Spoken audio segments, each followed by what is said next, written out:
एक दिन एउटा पन्ना जोगी माग्दै माग्दै घरमा आयो।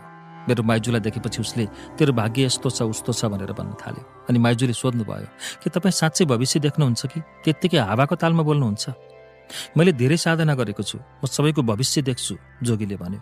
म भित्र बरन्डामा बसिरहेको थिएँ। त्यसपछि म बाहिर आँगनमा फुत्त निस्केँ। मैले उसलाई सिधै भने, मेरो बिहे कहाँ हुन्छ, कुन थरीसँग हुन्छ भनिदिनु न त। माइजू सब्जी काट्दै हुनुहुन्थ्यो। मलाई पुलुक्क हेर्नुभयो र मुसुक्क हाँस्नुभयो अनि भन्नुभयो, मेरो भविष्य हेर्न पर्दैन, यो भान्जाको हेरिदिनु। अनि पन्नाले मलाई हेरेर भन्यो, तपाईँ बसेको यो घरको उत्तर पूर्वको केटीसँग बिहे हुन्छ। यहाँबाट केटीको घर धेरै टाढा छैन, तर तपाईँले ल्याउने केटी चोखो होइन, जुठो खाएको छ। अर्काकी बुढी ल्याउँछ भनेको हो? मैले सोधेँ। मेरो कुरा सुनेर माइजू हाँस्नुभयो। घरकी जेठी छोरी होइन, आमाको जुठो दुध खाने छोरी माइली वा साइली भनेको हो, उसले भन्यो। जोगी मेरो प्रेमको नजिक नजिक पुग्यो। वास्तवमै ऊ जेठी थिएन, आमाको जुठो दुध खाएकी माइली छोरी थिए। उसले मलाई मन पराउँछ त? उत्साहित हुँदै सोधे। जोगीले भन्यो, त्यो त देखिँदैन। उसले मेरो आँखामा सिधा हेरेर भन्यो। मेरो अनुहारको उज्यालो झ्याप्प निभ्यो।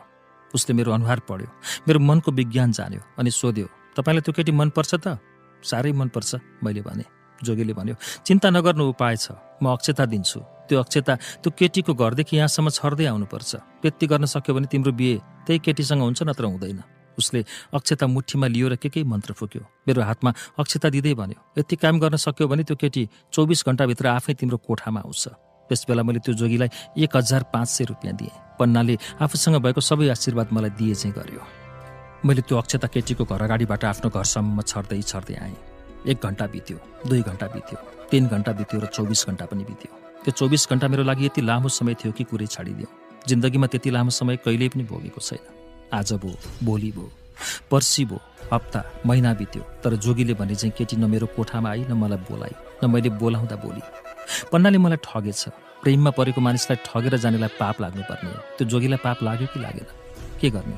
मनको घाउ कसलाई भन्ने कुनै मेसो आएन। मन पर्छ, तर मन परेको कुरा सबै पाइँदो रहेनछ। साँच्चैकै अक्करै भिरमा फुलेको फुल जस्तो भयो मेरो माया। मन पर्छ, माया लाग्छ। न फुल टिप्न सकिन्छ, न फुललाई जोगाइराख्न, मलजल गर्न सकिन्छ।